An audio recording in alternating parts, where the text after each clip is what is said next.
আমার স্বপ্ন কিন্তু ব্রিগেড ছিল যে 5 বছর পর কমসে কম ব্রিগেড যেন হয়, কিন্তু এই স্বপ্ন এখনো ভেঙে দিইনি। সেনাবাহিনী বন্ধুরা বলেছেন তিনাদের প্রোগ্রাম চলছে, নিশ্চয়ই মাইক বাঁধা আছে, দেখছেন 31শে মার্চ পর্যন্ত প্রোগ্রাম আছে। 31শে মার্চের পরে আবার চেষ্টা করব, কিন্তু মার্চের পরে প্রচন্ড রোদ হয়। এই রোদকে অপেক্ষা করে যদি ব্রিগেড করি আপনারা সাড়া দেবেন তো? কারণ আমার টার্গেট ব্রিগেড। রেকর্ড হয়েছে 21শে, ওই ব্রিগেডের রেকর্ডকে আবার ভাঙবো আমরা। সেই চেষ্টায় আজকে গতকাল থেকে বারবার আমাকে বলেছিল, আমি বলেছিলাম আমি অবশ্যই কলকাতাতেই থাকবো, আশপাশেই থাকবো, পুরো প্রোগ্রামটাকে নজরে রাখবো। আমি আশপাশেই ছিলাম, আমি পুরো প্রোগ্রামটাকে দেখেছি, খেয়াল রেখেছি। সবাই যদি মাঠেই চলে আসে তাহলে বাইরেটাকে দেখবে। আমি 5 বছরের ফল নওশাদ সিদ্দিকী এবং তার সহযোদ্ধা আপনারা সবাই আপনাদের চেষ্টায় বিধানসভা আসতে হয়তো এখন অনেকটা বাকি আছে, কিন্তু আজকে এই শহীদ মিনারের ময়দানে আপনারা যেভাবে প্রোগ্রাম ধুলো উড়িয়ে দিয়েছেন, সামনে 26শে জিত আপনাদের অলরেডি হয়ে গেছে।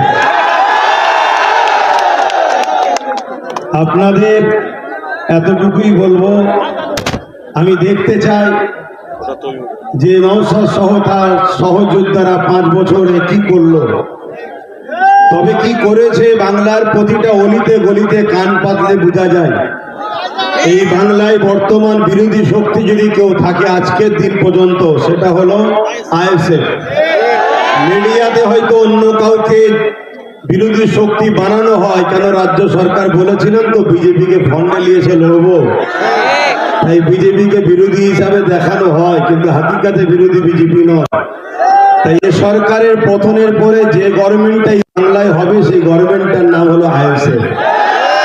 আপনারা যে শক্তিতে, যে মজবুতে দাঁড়িয়ে আছেন, আমি এতটুকু বলতে পারি এই শক্তি, এই মজবুতে আর একটু যদি বিশ্বাসের সাথে ঐক্যবদ্ধ হয়ে আর একটুখানি যদি চাপ বাড়াতে পারেন, তাহলে আগামী দিন কিন্তু আপনাদের হাতেই বাংলা আসছে। তো যাক, আমি আপনাদের এই প্রোগ্রাম দেখেছি, সবই খুব ভালো লেগেছে। আপনারা এভাবে এগিয়ে যান, আমার সর্বদিক দিয়ে সহযোগিতা দোয়া আপনাদের সাথে ছিল, আছে, থাকবে। আমরা ভারতীয়, ভিক্ষা নয়, অধিকার চাই। আমরা ভারতীয়, কোন সংবিধান ছাড়া কোনো দাদা দিদির কথা মানি না।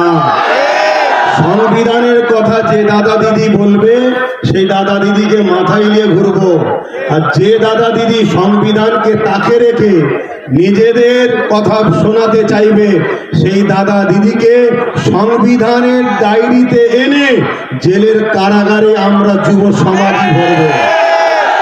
এই অঙ্গীকার নিয়ে আজকে আপনারা তো চলে গেছেন, রাস্তায় সব দেখছি চতুর্দিকে। কেন আমি যদি আরেকটু আগে ঢুকতাম তাহলে তো আরো সমস্যা হয়ে যেত না। তো সেই জায়গায় যখন ভিড় কেটে গেছে, আমি আস্তে আস্তে বললাম এবারে চলো যে একটু কমসে কম, কেন গতবারে নওশাদ বলেছিল আমরা 2 ভাই এক জায়গায় হব। সেই কথাটারও তো সত্যতা প্রমাণ রাখতে হয়, না হয় জালিমরা কোনো খোঁজে পাবে না, কোনো ফল্ট না পেয়ে বললো কই তার ভাই এলো না তো, মানে কিছু যখন উপায় থাকেন এটা বলবে। এতটুকু জেনে রেখে দিও নওশাদের জন্য তার বড় ভাইয়ের জান আছে। এবারে আমার আরো অনেক কাজ আছে, সেদিকটা দেখতে হয়, এদিকটা নওশাদ দেখছে তোমাদের সবাইকে নিয়ে, এবং তোমাদের সাথে নওশাদের সাথে আমি আছি, অবশ্যই পাশে আছে, তো সেই বিশ্বাস করি। তাই এই বিশ্বাসেই তো আজকে এত দূরে চলে আসলাম। যাক, সকলে কথা শোনো, আমি এইটুকু বলেই সংক্ষেপ করলাম। আমার শেষ আবার একটা কথা, আমরা ভারতীয়, সাদা চামড়া ব্রিটিশকে তাড়িয়েছি, এই ব্রিটিশদের দালাল কালো চামড়াগুলোকেও আমাদের তাড়াতে হবে। ব্যাস কথা শেষ করছি। সুস্থ থাকেন, ভালো থাকেন। ভারতবর্ষ জিন্দাবাদ, ভারতবর্ষের সংবিধান জিন্দাবাদ।